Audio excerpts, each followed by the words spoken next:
Hi, thanks for joining us for TNT Bible Story Time, where we have the power of the Holy Spirit. We hope you guys had a really good Christmas, and we're glad to be with you again this week. And I'm wondering if any of you happen to hear about or see that special Christmas star that people were talking about. I saw it in the sky. You did? I was with the Hunter family. We were looking at Christmas lights, and all of a sudden we just got out of the car, looked at the sky, and we saw two planets lined up. Oh, that's so cool. Did you see it? Well, I heard about it. I didn't exactly know what I was looking for. Later, I learned that it was Jupiter and Saturn, and they were coming really close together, so it looked like an extra bright star. But while I was looking in the sky for this special Christmas star, I saw a shooting star, which was a special gift, I think, from God.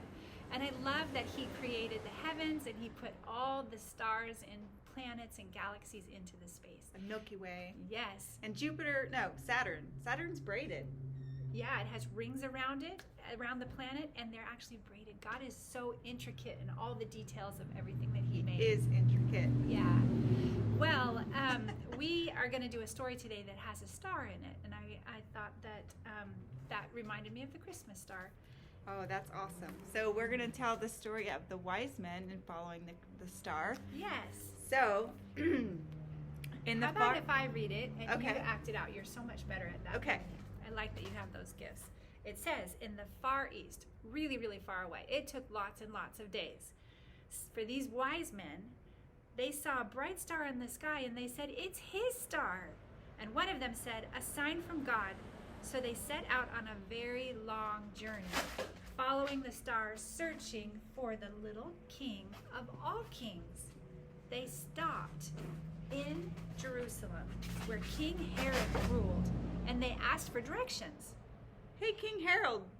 You could be actually the wise man. Ask me for directions. I'll be the king. This is my crown.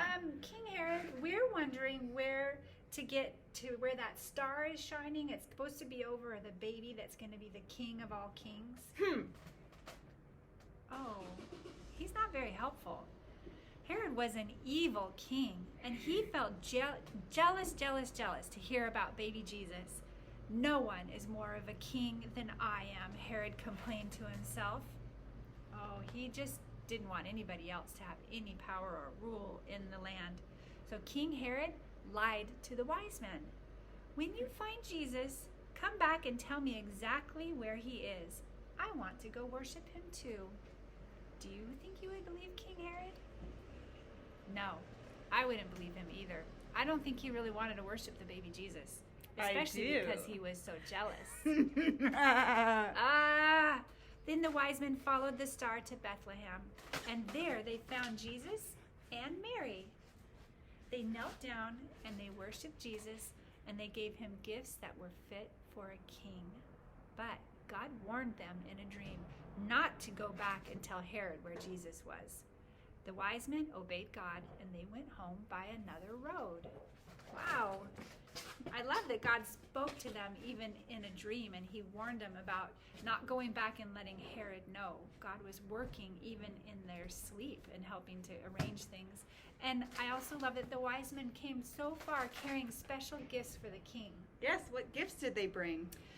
They brought gold, which is very, very heavy, but they wanted to bring the most valuable metal they could, which was gold, to give to the king, and some other really lovely smelling things like frankincense and myrrh. Yep, which are things that smell really good.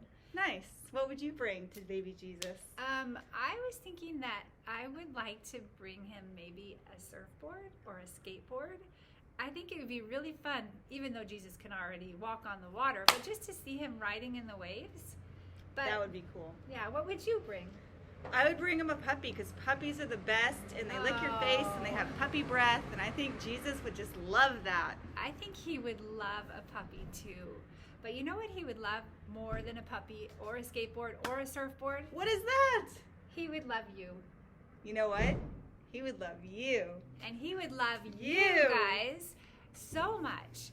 That's the thing that He loves and enjoys more than anything. That's why He made us. That's why He came to the earth to rescue us, so that we could all be together and have a really good, loving relationship. So yes. Jesus is the best. He is the best. He's the king. He is the king of all the kings. What would you guys give Jesus if you could give him a gift? think about that and tell somebody at your house, what would you want to give him?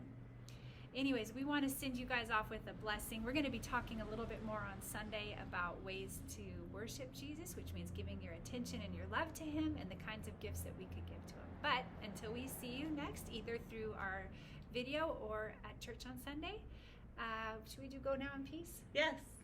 Go now in peace. Go now in peace.